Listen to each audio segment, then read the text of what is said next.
ദൈവത്തിൻ്റെ അതിപരിശുദ്ധമായ നാമം വാഴ്ത്തപ്പെടുമാറാകട്ടെ.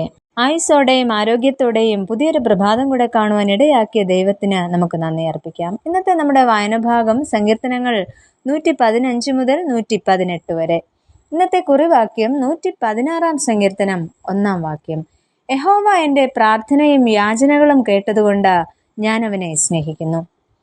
യഹൂദ ജനത വലിയ പെരുന്നാളിൽ പാടിയിരുന്ന സ്തുതിഗീതങ്ങളാണ് ഇന്നത്തെ വായനാ ഭാഗങ്ങൾ.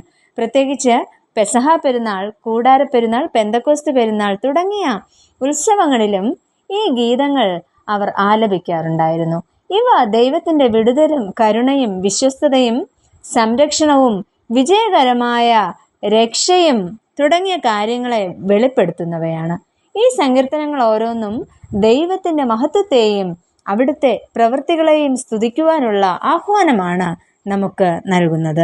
116 സങ്കീർത്തനത്തിൽ നിന്നും നമുക്ക് ഈ പ്രഭാതത്തിൽ അല്പമായി ചിന്തിക്കാം. ഒന്നാമതായിട്ട്, തൻ്റെ പ്രാർത്ഥന കേട്ട ദൈവത്തെ മഹത്വപ്പെടുത്തുന്നു.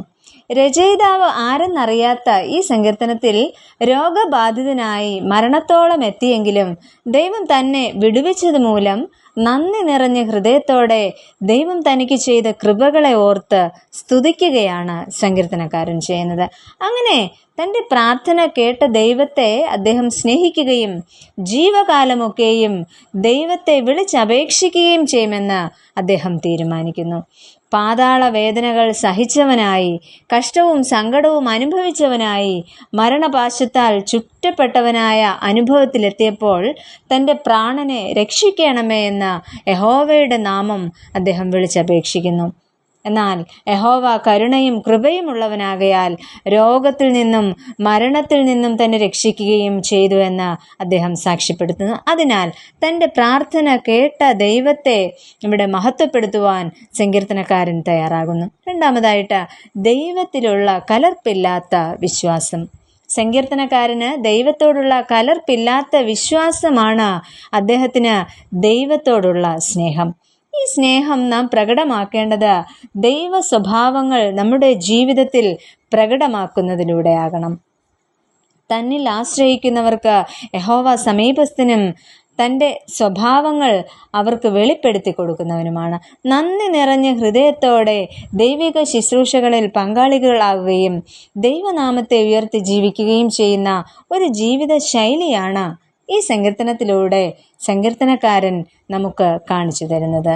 ഇത്തരത്തിൽ കലർപ്പില്ലാത്ത വിശ്വാസത്തിന് ഉടമകളാകുവാൻ ദൈവം നമ്മുടെ ജീവിതത്തിൽ വന്നു ചേരുന്ന പ്രതിസന്ധികളെ അതിജീവിക്കുവാനുള്ള കൃപ നൽകും. അങ്ങനെയെങ്കിൽ പ്രിയ ദൈവജനമേ, നമ്മുടെ ഏവരുടെയും ദൈവവിശ്വാസം കലർപ്പില്ലാത്തതാണോ എന്ന് നാം ചിന്തിക്കുക.